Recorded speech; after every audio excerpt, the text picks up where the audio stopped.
Hi everyone, welcome back to Visually Hidden Selects. I'm Peter O'Brien, and today I would like to talk to you about Raiders of the Lost Ark from 1981, directed by Steven Spielberg and starring Harrison Ford, Karen Allen, Paul Freeman, and John Rhys-Davies.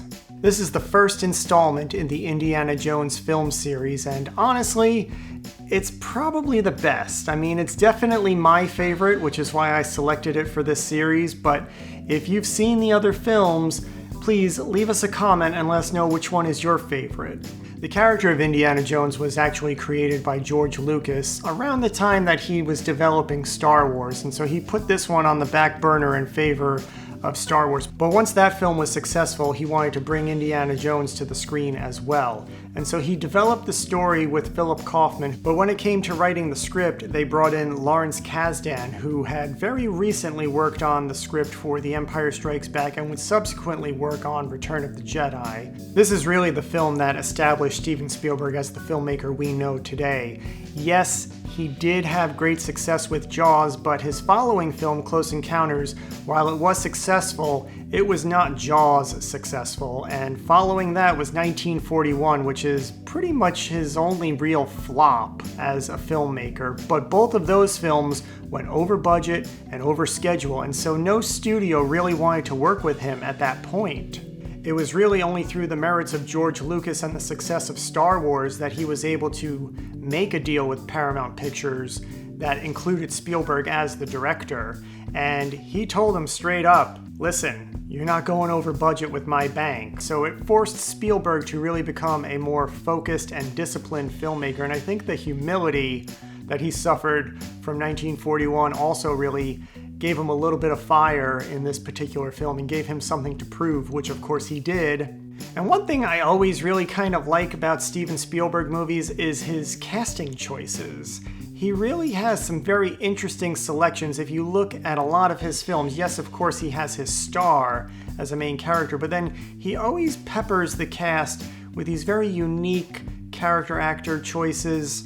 They actually cast Tom Selleck as Indiana Jones, but he had to drop out because of contractual obligations to the television series Magnum P.I., which then brought Harrison Ford back into the running. And really, Tom Selleck would have been good, but it would have been a different film. You know, Harrison Ford has a different toolbox that he's working from as an actor, and he has all of these little sly mannerisms and a different kind of charisma and a different kind of humor that just brings a different light and life to this character.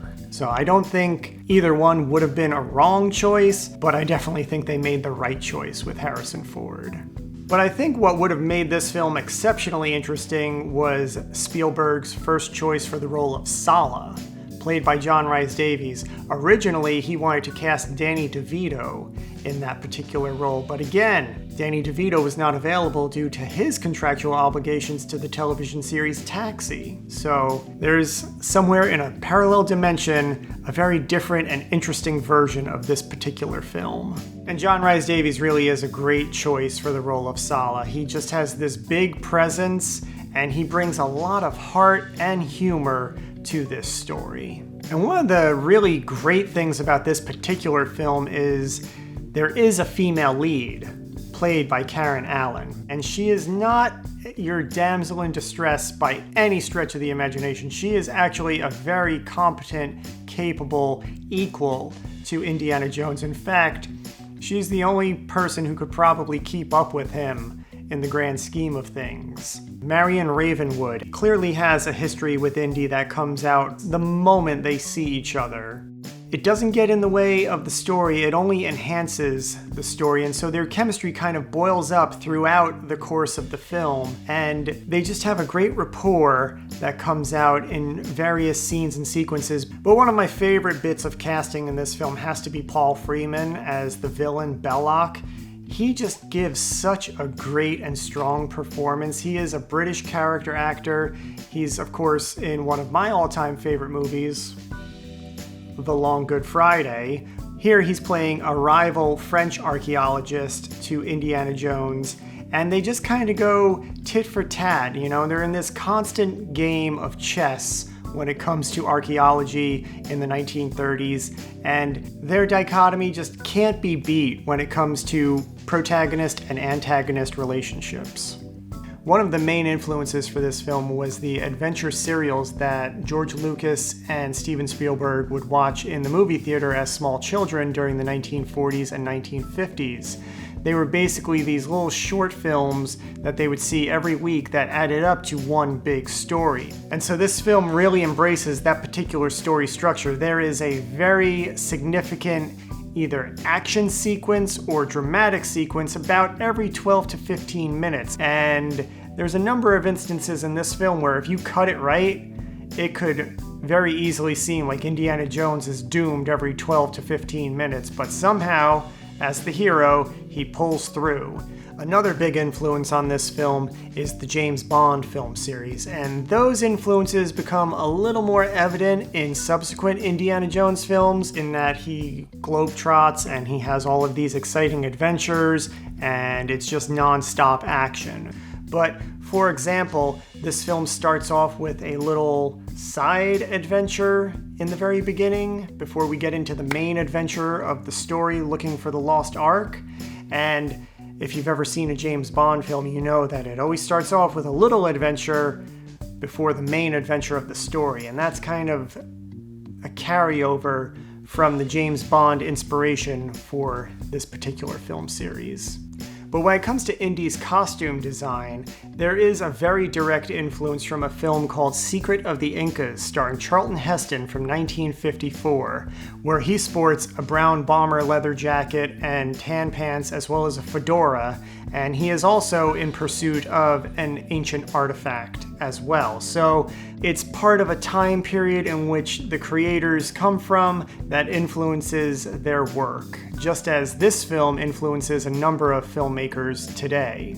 The costume was designed by Deborah Nadoolman. She really hit it out of the park with this one. She made a very iconic character that is instantly identifiable either from a distance or even in silhouette, and ultimately created a cultural icon. One of my favorite things about this film is the cinematography. There are so many classic and iconic shots in this film. The director of photography was a guy named Douglas Slocum. He had shot the India sequences for Close Encounters of the Third Kind, and so that is where he and Spielberg first crossed paths. And ultimately he wound up shooting the first 3 Indiana Jones films. Most notably and insanely, without ever using a light meter, which is just kind of unheard of in the world of cinematography. A light meter is basically a little gadget that lets the cinematographer know exactly how much light is hitting the subject so they can apply the correct settings for the camera to get a proper exposure on the film. And he did it all by eye, which is just bananas. But it's a fantastic result that gives it a very unique look, and it is very consistent across the first 3 films that he shot. But of course, the thing that ties it all together is the score by John Williams. This was right smack in the middle of a fantastic run in his career. After Jaws and Star Wars and Superman, he hit Indiana Jones out of the park. It really just gives this film a classic sense that kind of helps it endure and span time. It's arguably one of his best compositions, and it's really one of his most identifiable.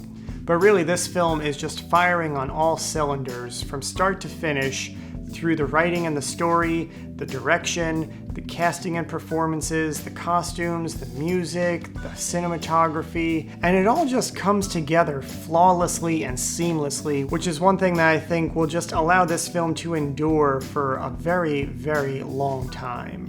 So that's it for Raiders of the Lost Ark. I really hope you like this recommendation, and please don't forget to subscribe so you don't miss any future selections. If you do check out Raiders of the Lost Ark, please leave us a comment and let us know what you think of the film. We will be discussing it at length on the next Visually Hidden Selects podcast, so be sure to tune into that. And until next time, see ya!